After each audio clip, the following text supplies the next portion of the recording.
Guys, welcome back to my channel. So today I'm back with another recap of Baddies South, episode 10, Hide and Seek.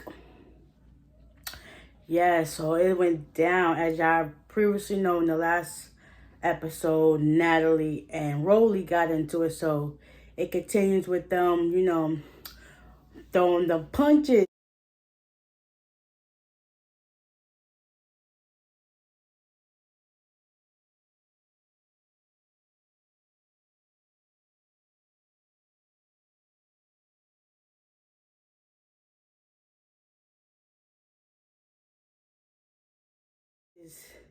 And let's just say things went left. So after them two going at it and the security was able to break it up, Rolly threw a phone and Natalie come to find out that was not Scotty. Yeah, Scotty's phone. And Scotty was heated. She was ready to roll up on Rolly, like, what you doing? Like, all I'm just trying to do is get back a phone you threw. And that's just, I'm gonna beef with nobody, stuff like that. So then after that, kind of transpired and went down, and Natalie went her step away. Rolly's still coming at it with the mouth. Krishan takes it upon herself to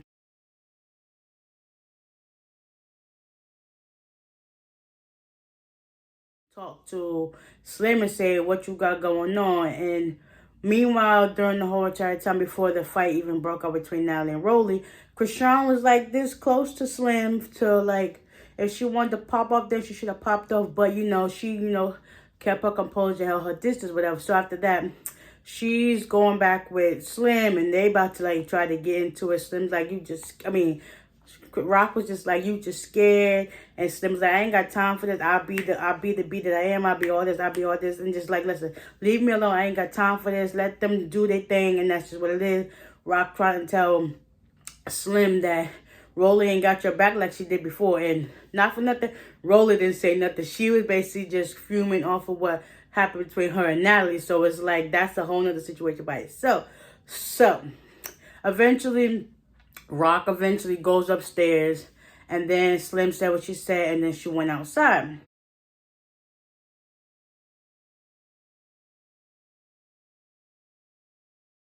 So she's still upset and tight. It's like, listen, I ain't got no beef with you. We had our fight. Hopefully all of that got squashed. But then again, it seems like it didn't.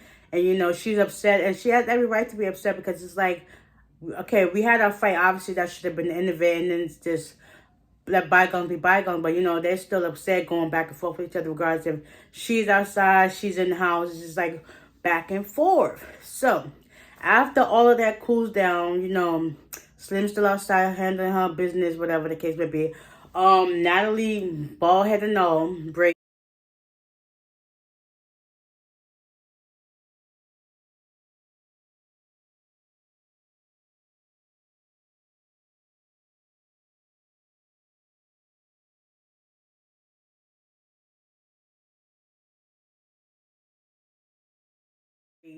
They all decided, like, listen, we're gonna still go out, have a good time. So they all getting ready, and eventually they go outside and they head to Bourbon Street in New Orleans. So they decided to have a good time. When they get there, the girls are on the bus, and Persuasion feels some type of way because she kind of messes with Slim and Roller, so she feels like they're not gonna come. So they talk about it on the bus. Lo and behold, when they get there, Slim and Rolly is already inside and having a drink. And so Persuasion came up to them, gave him a hug and whatever the case may be. So eventually they all started, taking a drink, having a good time. They went out to the balcony, started throwing beads at the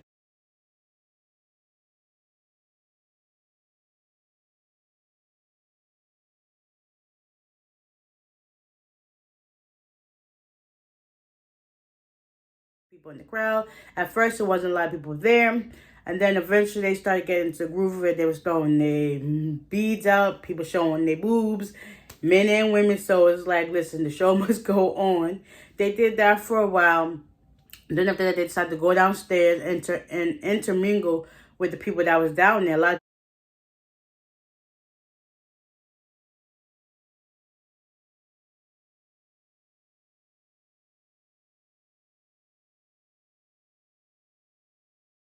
We started coming out. They started doing more beats and stuff like that.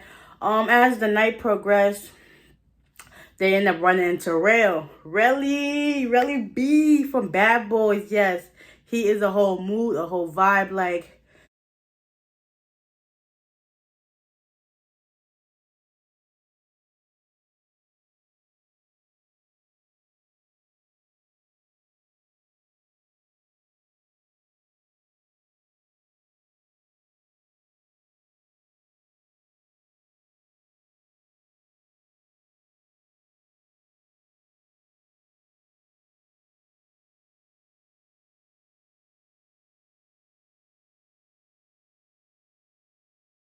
he's like a good time to hang out with. And I don't even know him personally, but it's like, dang, he has a good time. He ain't with the drama. He's all about positivity. Keep that over there because it ain't got nothing to do with me. So we can go on about our business. So they meet up with him. They started having a good time. They started walking down Bourbon Street, just living the best life.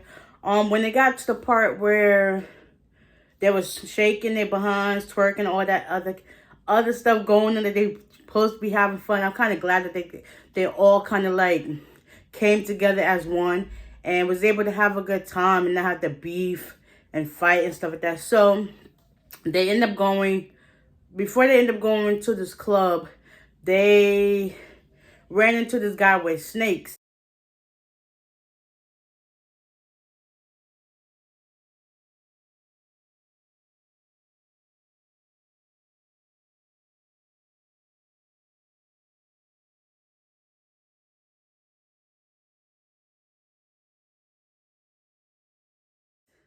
With snakes. So Scotty, Rock, Rolly, and Persuasion, they all tried on the snake. But when they got to get to Slim, yo, she was having a whole heart attack. They only put it on for like 5 seconds and she was ready to get that joint off her.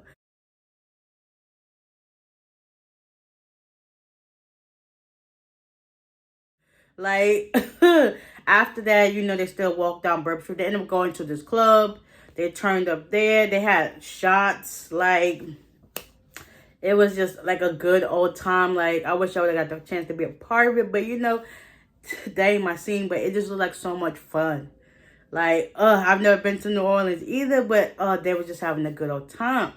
So they did it up in the club, twerking, have a good time, listen to that music, just feeling the good energy that should have been from jump, basically.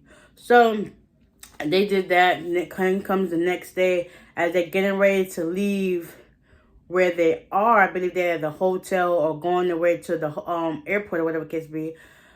The worst you could think of happens. Rock gets stopped by the U.S. Marshals.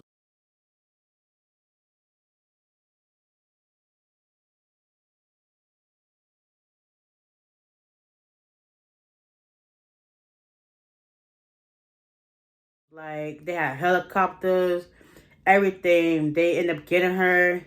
And all the girls can do is just look and be in awe. It was just like, it was a sad moment.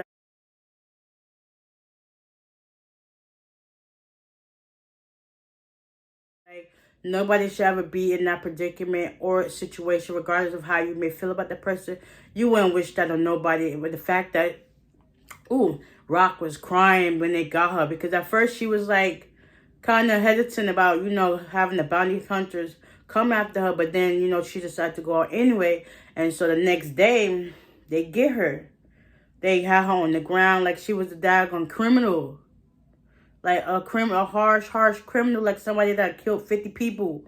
They had her and locked on the ground. She was crying. They eventually picked her up and they started walking her to the marshal's car.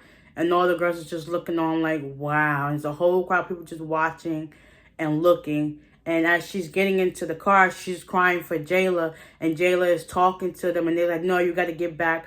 But Jayla ended up getting all of Rock stuff that she had. And then they took her away. Like, I felt sad for her. Like, it was like to the point where I almost shed a tear for her. That's how it feels. Like, nobody wants to be put in that predicament. Like, come on now.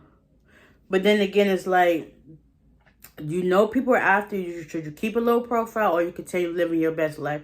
I mean, she continued to live her best life as much as she could do. So eventually, you know, things will get settled in. But yeah, whew, y'all stay tuned for next week's episode because it's about to be crazy. Like, I can't wait to see what else transpires after that. So yeah, y'all stay tuned.